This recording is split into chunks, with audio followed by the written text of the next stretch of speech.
Corrientes, Argentina, 1,000 kilometers from Buenos Aires, and as far removed from golf as one could imagine, was the first home to Vicente Fernández. The family, Andres, Catalina, and their 9 children, lived on a ranch that Señor Fernández managed. When Vicente was 7, a horse accident severely injured his father. The family migrated to Buenos Aires in search of better work opportunities.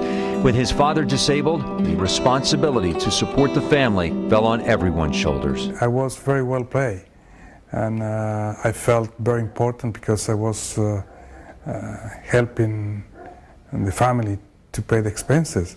When I started to caddying, I couldn't afford to buy golf club. To play on Monday, I have to borrow golf clubs from members. But after I finished caddying for the day, I still like to go to play.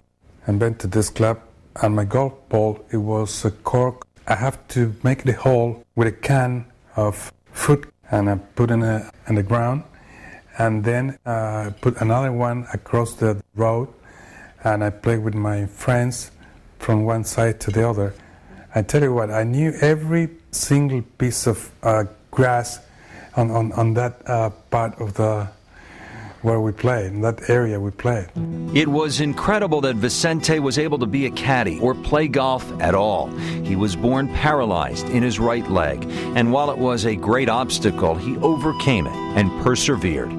It's a true testament to his determination that throughout his life, he had to challenge the limits of his body to succeed as a professional athlete. I wasn't allowed to play soccer, which I love, but I think I put all my sport instinct in golf, and I played as much as I could. Once we played, I remember, 104 holes in one day. Yeah. I remember that he was never tired. When he was 14, I tried the golf bag that he used to take to the golf course. And then I realized how heavy it was, and I realized what kind of job that he did. Whatever we are, the family, is because of her. Also my dad, they work hard to run the family together, and it still gave us basically very good education. Not school-wise, because he couldn't afford to send us to the high school, but at home, it was, I think, the best that anybody can have.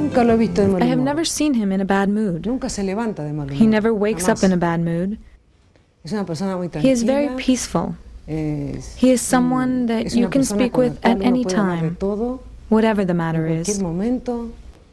When I born, I weighed 4.5 kilos, and they related with Chino means Chinese, and because we saw that those sumo fighters, and they're big, and when I born, I was for a baby was big, so they called me Chino when they came to see the new baby. Where's Chino? Because everybody knew that it was a big one, so everybody's come to say, my parents, where is Chino? Where is Chino in the States? It's a lot of things, my dad. I think he's a great person, a great dad. He always said that he's glad to have this family and to live of what he loves to. He told me once that it doesn't matter if I have a lot of success, or it doesn't matter how much money I have. The thing is to enjoy life. Although Vicente showed a natural finesse for the game, he wisely accepted the guidance of a golf pro at the Hindu club. This relationship would prove invaluable on both his personal and professional journey. I met Chino when I was 17 years old, and he was 8 or 9. He was a very young boy, and the first impression he gave me was that he was very kind. It is the same impression that he gives me now. He is always the same. We lived close to a golf course and went to caddy, which I had already an elder brother being caddying there.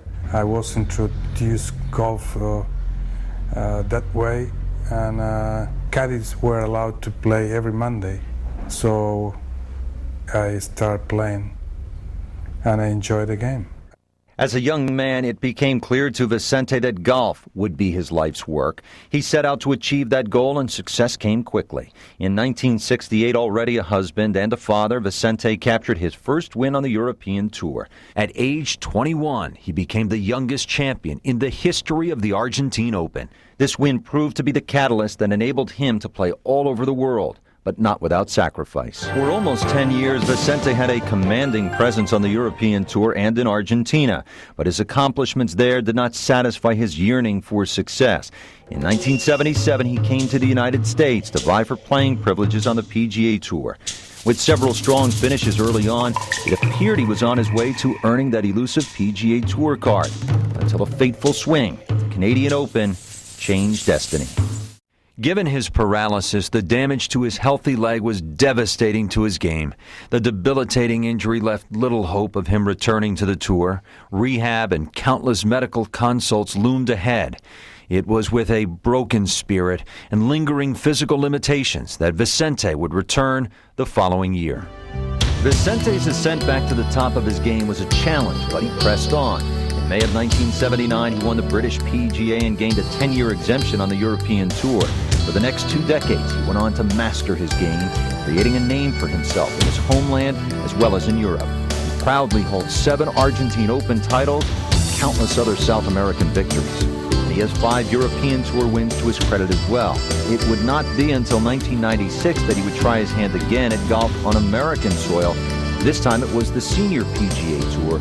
It proved to be sweeter the second time around. Vicente finished 3rd in his first Senior Tour event, and 2 months later won the Burnett Classic, becoming only the 5th Monday qualifier to win a Tour event. With this win, he gained full exempt status, and by the looks of it, this gentle man from a tiny province of Argentina has finally arrived. There is no question as to who is at the heart of his success.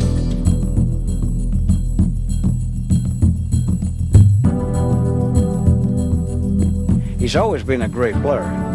But I tell you one thing about Vicente, there might be better players and greater players than him, but there's never been a gentleman as big as him. I think he's a very, very big credit for not only for Argentina, but for all the Hispanic people that play golf. All of those people who have known him throughout his life, they can speak of his charm with people, about his personality, his claim to his friendships. You can attest to this whenever you travel with him throughout the whole country. You will see how people greet him. Everybody wants to be close to him. I need to come back to put my feet on the ground. It's not only Buenos Aires. I love Argentina. I think I need to come back to Argentina to see, just to put my feet on the ground and to get the feel of it. I mean, I like the nature of Argentina.